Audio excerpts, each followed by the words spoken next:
Together, growing in faith, changing communities. Igama likayise benendodana nomoya ocwebileyo. And today I would like us to reflect on something which is very beautiful, the Gospel of John chapter 3. I would like us to reflect on the Gospel of John chapter 3, and we are going to start reflecting from verse 16. The Gospel of John chapter 3, we are going to reflect from verse 16. And so we invite anyone who has come over to be with us, and let us then look at the Word of God. John chapter 3 from verse 16. That's the word we are reflecting on today. For God so loved the world that he gave us his only Son, that whoever believes in him should not perish, but have eternal life. For God so loved the world that he gave us his only Son, that whoever believes in him should not perish, but have eternal life. Ngokuba uNkulunkulu walithanda izwe kangaka, waze wanikela ngendodana yakhe ezelwe yodwa, ukuba ilowo nayilowo okholwa kuyo angabhubhi, kodwa abe nokuphila okuphakade. Ngiyafisa ukuhlala kuleli izwi. For God so loved the world. And that be my first point. Engifisa si unpack. For God so loved the world. Ngokuba uNkulunkulu walithanda izwe kangaka. Ngiyafisa ithandwa zami ukuba sihlale kule nkonzo ukuthi uNkulunkulu owadala konke. Because God created everything. God created everything and he said it is good. And when he created human beings, he said it is very good. Ngiyafisa ukuba sibuyele emasisweni. Ngiyafisa ukuba sibuyele to the foundation.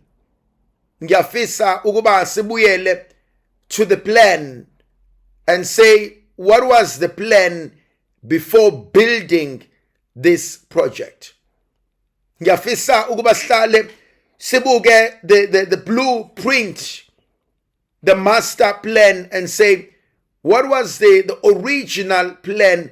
What is it that the architect wanted to achieve? And the first one, your creation, my creation, was an act of God's love.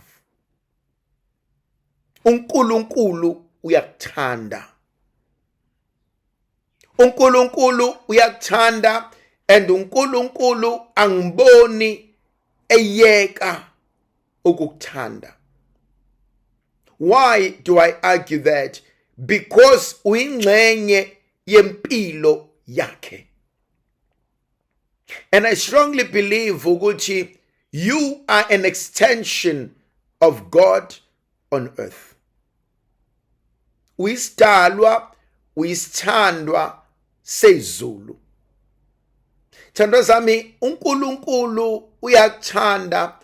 uNkulunkulu ayikho into enhle oyidingayo engakusiza angeke angakwenzeli yona. And I want us to sit with this word, for God so loved the world. You are part of that creation. You are part of the world that God created. Lithizwi likaNkulunkulu, there was nothing, and out of nothing God created something. Out of emptiness, God created us. And kwesinye isikhathi kulula ukukholwa lokho in our minds, but when things get tough, it's difficult to believe ukuthi I am loved by God.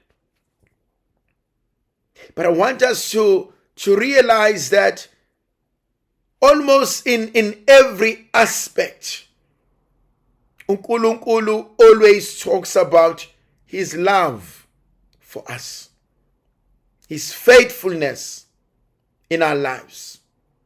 Nokuthi, as I grow older, I realize over and over again, ukuthi uNkulunkulu is invested in our lives.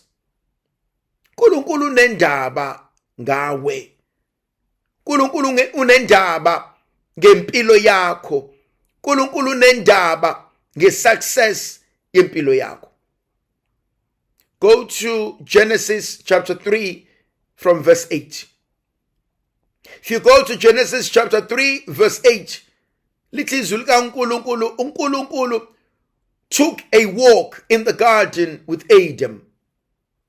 Ngimbuka lo uNkulunkulu ohamba nathi, ofika kuAdam esensimini ehleli yedwa, ammemeze njengomngani ebheka umngani wakhe, athi Adam, Adam, athi ukephi? Athi ungakephi na? Awusondele, sengiyakukhumbula. Yabona, there is something which is absolutely interesting. Ngimbuka uNkulunkulu ethi mina nawe namhlanje kuseni, ngaze ngakukhumbula sibanibani. Where have you been? Ngaze ngakukhumbula sibanibani. Bengifisa ukuba ngihlale kwakho njengoba ngake ngahlala emzini kaZakheyus. Yabona, kwesinye isikhathi it is very easy to think, ay manje sibaningi kakhulu uNkulunkulu sengikhohliwe. It is very easy to think, ay vele mina uNkulunkulu akanendaba nami. It is very easy to think, ay vele mina angideserve umusa kaNkulunkulu because ngihlulekile. Kodwa namhlanje I want to change and challenge those myths. Instead uNkulunkulu uyakuthanda. Kahle kahle izulu liyakuthanda. Go to Psalm 8.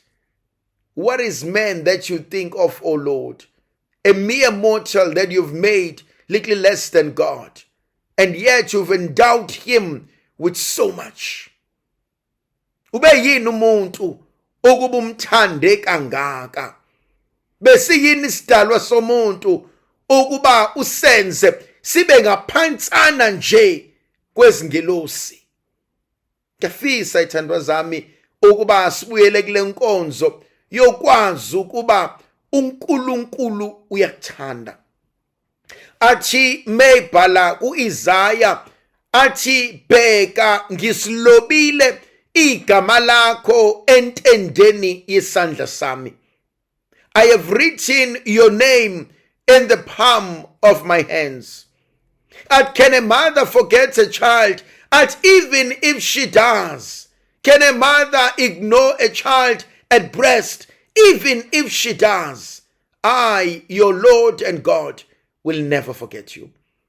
Ngiyafisa ukuba wazi ukuthi uNkulunkulu wethu will never forget you. Ngiyafisa ukuba wazi ukuthi uNkulunkulu wethu will never abandon you. Ngiyafisa ukuba wazi ukuthi uNkulunkulu wethu knows what is it that you are going through. Hamba uye encwadini kaExodus chapter 1 and chapter 3, athi bheka ngizwile inyembezi nemkhuleko yabantu bami. Athi I have seen the cries and the tears of my people. Athi they have come into my presence. Athi bheka sengizwile sengilalele. Sithandwa sami, uNkulunkulu wethu uyasithanda. Ngiyafisa ukuba sihlale kule nkonzo yokwazi ukuthi ukhona ongithandayo engadinganga ukuba ngithenge uthando lwakhe. Ukhona ongithandayo engadinganga ukuba ngiprove uthando lwakhe empilweni yami. Athi kuHezekiya, athi ungangitsheli ngabapriest namakhosi nabaprofete, athi nina abantu bami anibanikanga lokhu engathi banikeni kona, athi I myself am coming down to redeem them. I myself am coming down to restore them. I myself am coming down to feed them. I myself, I am coming down to care for them. That is our God. I will do it. Thandwa zami ngifuna ukuthi izwe has failed us. It doesn't mean our God will fail us. Ukuthi the circumstances have failed us. It doesn't mean our God will fail us. Ukuthi our decisions have failed us. It doesn't mean our God will fail us. Ukuthi our friends have failed us. It doesn't mean our God will fail us. Ukuthi our marriages have failed us. It doesn't mean our God will fail us. Ukuthi our families have failed us. It doesn't mean our God will fail us. Ukuthi our children have failed us. It doesn't mean our God will fail us. Ukuthi our parents have failed us. It doesn't mean our God will fail us. Ukuthi the system has failed us. It doesn't mean our God will fail us. Ukuthi the church has failed us. It doesn't mean our God will fail us. No, he will not fail us. He has never failed us and is not going to start with you today. God will not fail me. That's your word for today. My God will not fail me. That's your word. My God will not fail me. My God will not fail me. They may forsake us. They may walk away. They may hurt us. They may betray us. But my God will not fail me. My God remains faithful. Nkulunkulu wami akehluleki. Nkulunkulu wami uhamba nami endleleni. Nkulunkulu wami uyayilwa empini. Nkulunkulu wami uyisihlangu empini. Nkulunkulu wami ulithemba la izinto engasenzeki. My God will not fail me. Nkulunkulu wami akehluleki. Any other thing may fall apart, but my God will never fail me. Owami uNkulunkulu akahlehli. Owami uNkulunkulu uhlala nami. Owami uNkulunkulu stays with me. Even if they take me to ICU, even if life puts me in ICU, even if at work they put me through ICU, even in my marriage, in my life, they put me with ICU, even if my family puts me with ICU, Nkulunkulu wami ungena nami. Khona ezinye impilo zethu esithi masiyiphila ubona ukuthi hayi angisekho ku-ordinary ward, angisekho even naku-high care, sengiku-ICU, kodwa ngifuna ukutshela ukuthi my God will not fail me. uNkulunkulu wami akehluleki. Ngiyafisa umtshele uSathane, ngiyafisa uyitshele inkinga zakho ukuthi mfana wami ungaqhosha, kodwa uNkulunkulu wami akehluleki. You may think you are winning, God, my God will not fail me. And sometimes I look at cancer in the eyes and I say, but my God will not fail me.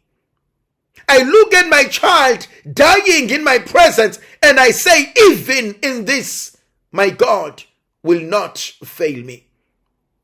I look at my child coming back from wherever corner with tears running down and I say, but my God will never fail me. I look at my child having tried to commit suicide and I say, even when things are like this, my God will not fail me. Noma ngathiwa kwenzakalani, uNkulunkulu wami akasoza ngilahla, because he loves me. You are loved by God. You are loved beyond any measure. You are loved not because we are great. We are loved not because we are perfect. We are just loved by God. Go back to Genesis chapter 2. Nkulunkulu looks at Adam, and Adam is alone. Adam is sad. He doesn't even know why he's sad. He's lonely. He does not even know what is missing because he's never experienced it. And God looks at him and he says, it's not good for you to be alone. It's not good for you to feel like this.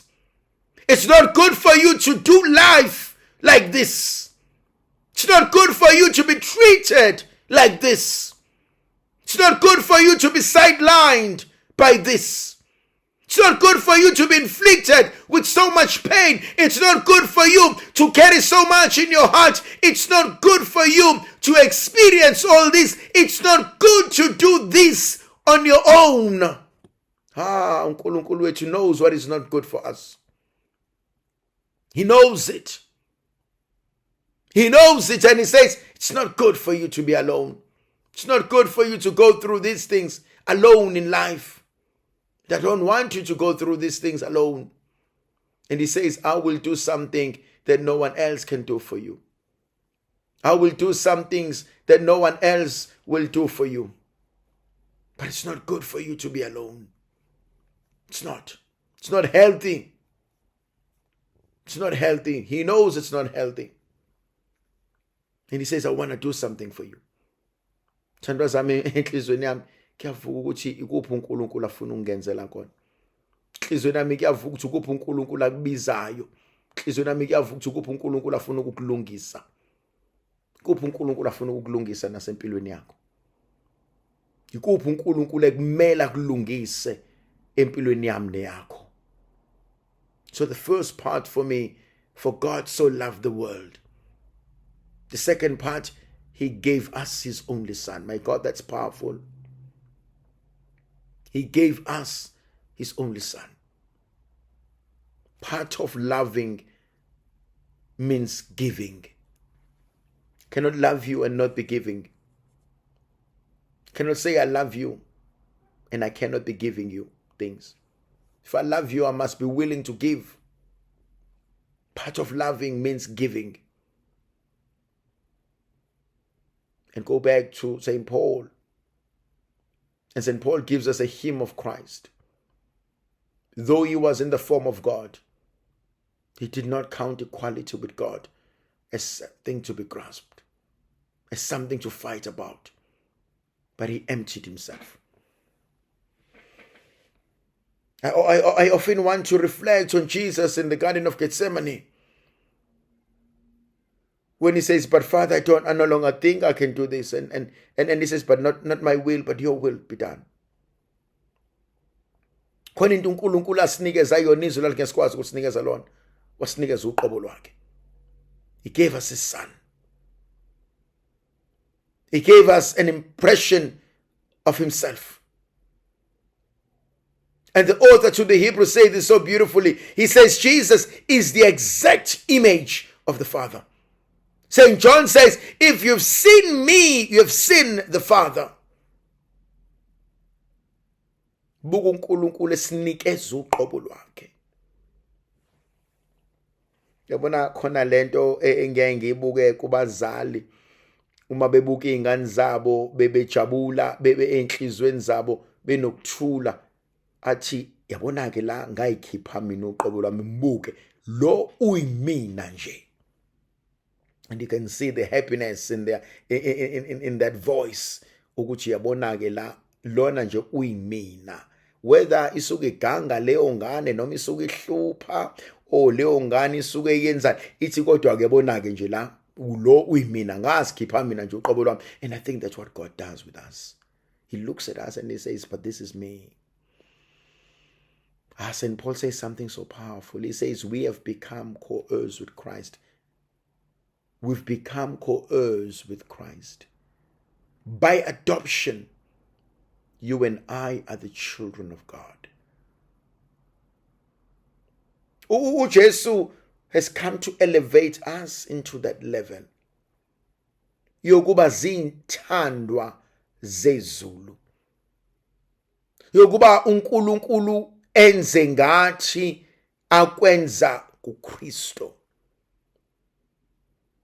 He loved us to a point that he gave us new life, new beginning, a kickstart into life. It's like zonke izono zethu wayithatha wayigoqa wayiphosa olwandle lokulibala. It's like yonke impilo yethu yokuhluleka uyithathile wayigoqa wayoyifihla maqedane wasinikeza entsha. It's like uzothi bheka namhlanje sewisidalwa esisha. Bengifisa uqale kanye nami ezisidalwa esisha. Bengifisa wenze lo mkhuleko uthi, behold, the past is gone, the past is forgiven, the past remains in the past. Bengifisa uqale kanye nami lo mkhuleko wokuthi bheka izono zami zasendulo useyixolele, amaphutha ami asendulo usewalibele, ukuhluleka kwami kwasendulo usekususile emehlweni akhe. Bengifisa qale kanye nami ukuthi namhlanje ngiza kuwena Inkosi, zonke izono zami seyihlanjululiwe, wonke amabi bami asesusiwe, wonke amacala ami asekhokhiwe. I so wish that you begin a new life in Christ today. I so wish we begin a new life in God today. I so wish we begin to live the best version of ourselves today. I so wish we learn to forgive ourselves. I so wish we learn to forgive those who hold us against our wills. I so wish we learn to break free and be the best version of ourselves. I so wish we can start all over again and say, Lord, I want to do it with you. Bheka umuso ngaka wokuba sibizwe ngabantwana bakaNkulunkulu, vele siyibo ngomusa wenkosi yethu uJesu Kristo. Yafisa ukuthi wazi ukuthi uNkulunkulu wethu akasoze asilahla, akasoze ashiya, akasoze adikibala, akasoze akhathala ithina. No, there's never terms and conditions when it comes to God. There are no terms and conditions ukuthi ngizokuthanda so long as, I will love you so long as, I will bless you so long as. No, he loves us. He cherishes us. He celebrates us. He saves us even from ourselves. He saves us from the things that seek to harm us. He's always by our side to bless us, to guide us, and to lead us into something bigger and something greater. For God so loved the world that he gave us his only begotten Son, so that whoever believes in him may have eternal life. John chapter 10 verse 10, I have come so that you may have life and have it in abundance. I've come so that you may have life and have it in abundance. I want us to go back to this beautiful story so that you may believe in him. Methemba uNkulunkulu. If you have nothing else, methemba uNkulunkulu. If you have no one else, methemba uNkulunkulu. Mayingaseke enye into obungayenza, buyela uNkulunkulu. Bengifuna ukusho ukuthi uNkulunkulu wethu usazenza imangaliso.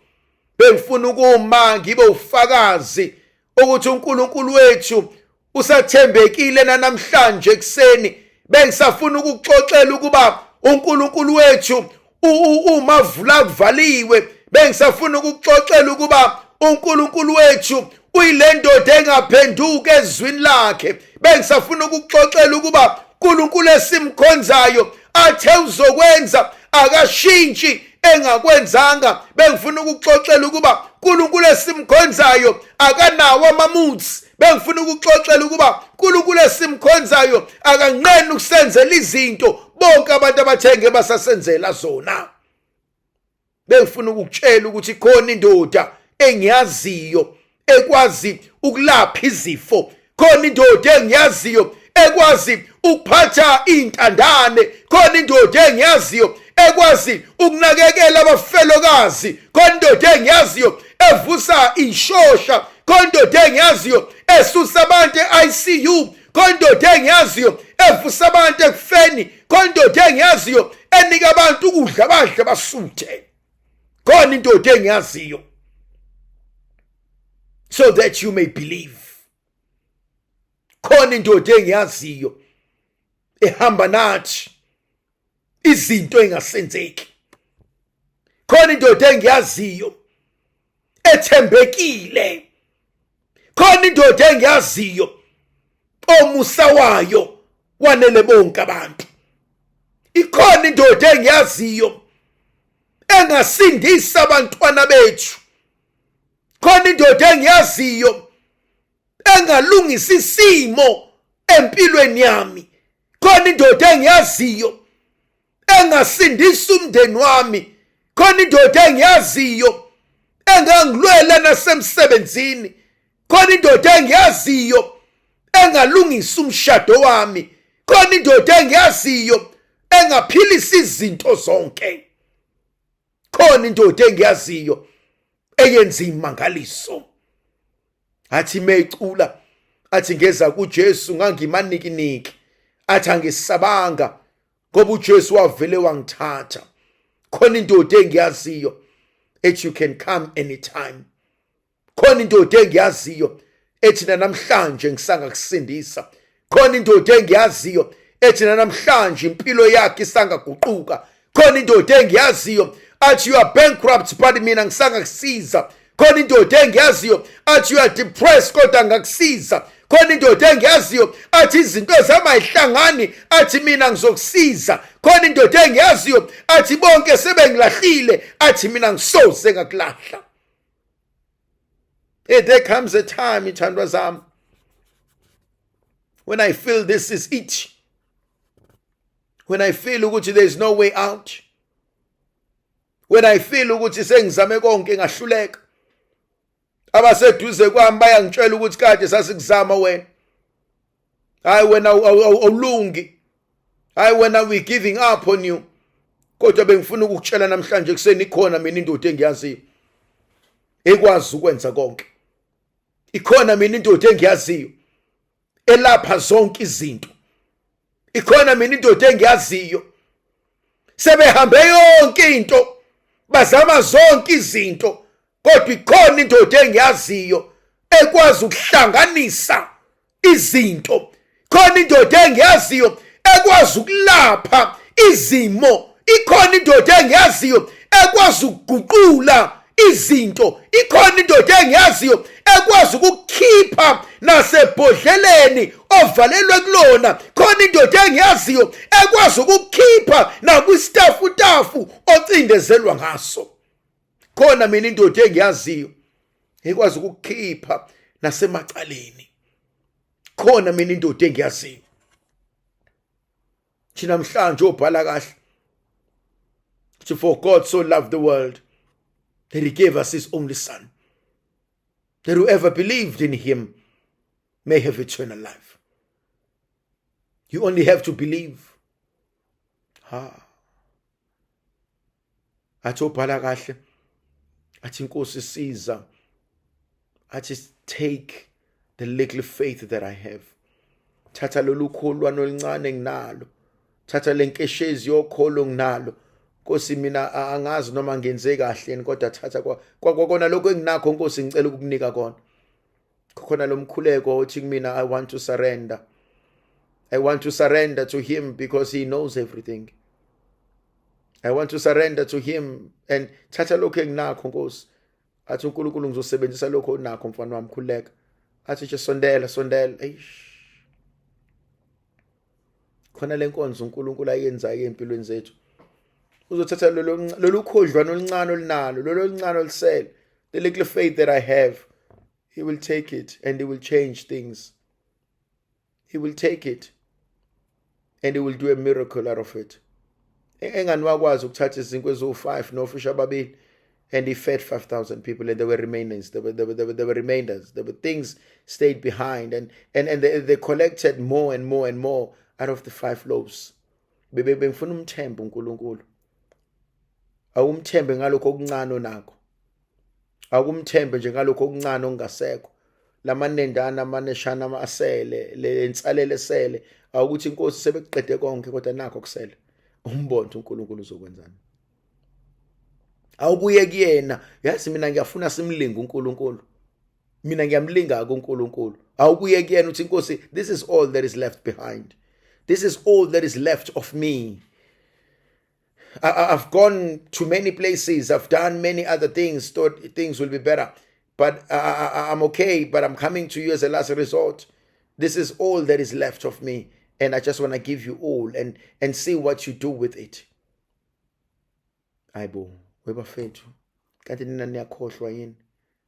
Niyakhohlwa ukuthi wathatha amanzi wawenza iwayini. Niyakhohlwa yini wathatha amanzi wawenza iwayini. Give him the whatever is left and say nakho Nkosi ngiyakunikeza. Ngikunika uqobo lwami, thatha uqobo lwami nakho konke okwami. Ngiyavuma, thatha uqobo lwami. So that whoever believes in him may have eternal life. Kuthi lo nayilo okholwa kuye abe nokuphila. I love that word. Uba nokuphila. Ukuphila kusinikeza impilo. Ayikwazi kuba khona impilo ukuphila kungekho. Ukuphila kuvela kuNkulunkulu kusinikeza impilo esiphilayo. So that we may have life. Whatever is left of me, I offer it to you so that I may have life.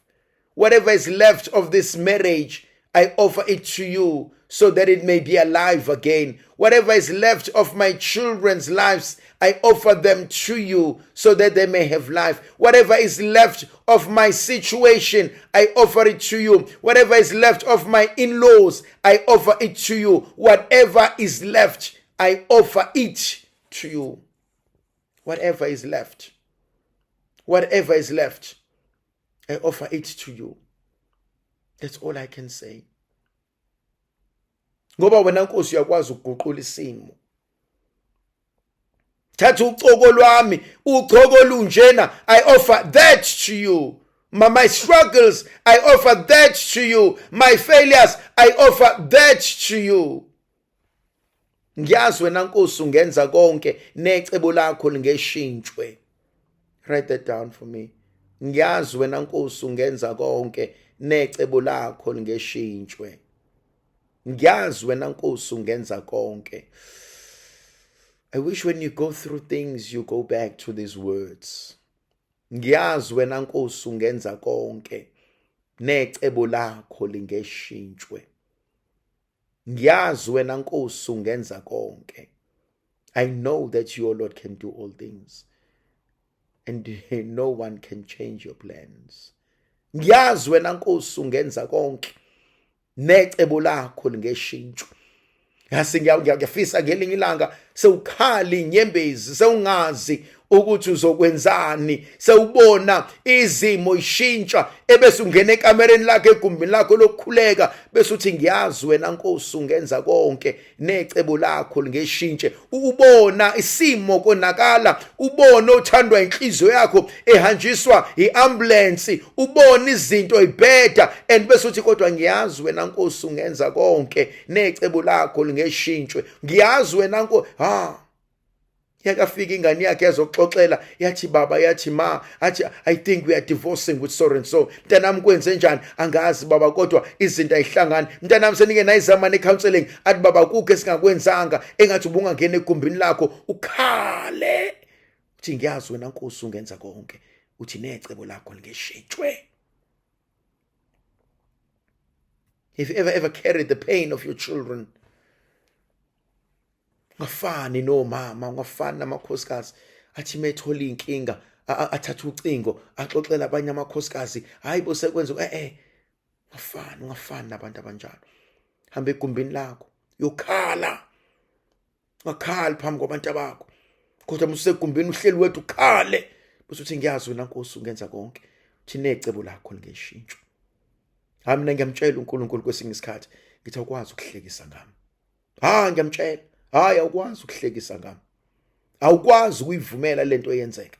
Awukwazi ukuhlekisa ngami. Ngeke sewuhambe nami sonke lesisikhathi ebese ungishiya. Ngeke sewuhambe nami sonke lesisikhathi bese ungenza inhlekisa. Ngiyamtshela uNkulunkulu. Ngiyangena endlini yokuhlangana. Khona indlu ngithi indlu yokuhlangana. Engimase ngene kuyona ngithi qhuzasha. Ngithi awukwazi ukwenza njalo mfana kithi. Awukwazi ukuvuma lokho. Awukwazi ukudedela lokho. Athi ngiyazi ukuthi ungenza konke. Athi necebo lakho lingephikiswe. Ngiyazi wena Nkosi ungenza konke. Siyayiswela leyo nkonzo esho njalo. Siyayiswela inkonzo athi hamba ongena endlini yenhlangano, hamba ongena endlini yomhlangano, hamba ongena endlini la uhlangana khona noThixo. Thandwa zami khona izinto ongakwazi ukuyitshela abantu. Khona izinto ongakwazi ukuyimemezela. Khona izinto ongakwazi ukureact kuzona publicly kodwa uyadinga ukuyendlini yenhlangano. Uthi hey wendoda awukwazi ungenze nje. Awukwazi ukungigila kanje. Bese ugebisa ikhanda uthi ngiyazi wena Nkosi ungenza konke. Athi necebo lakho lingeshintshwe. Athi ngiyazi wena Nkosi ungalungisa konke. Athi necebo lakho lingeguquke. Athi ngiyazi wena Nkosi uhlanganisa konke. Athi necebo lakho akekho namandla phezu kwempilo yalo. Ngifuna ukuthi kuwena akekho namandla phezu kwempilo yakho. Akekho namandla phezu kwempilo yabantu bakho. Ngiyafisa sithandwa sami.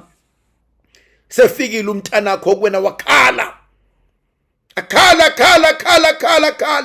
Athi uyahlupheka emsebenzini, athi abantu bamenza ukuthi, athi uxakekile emshadweni, athi abantu bakwenza ukuthi, athi uxakekile komakhelwane, athi abantu bamenza ukuthi uhlala ulalela uthule.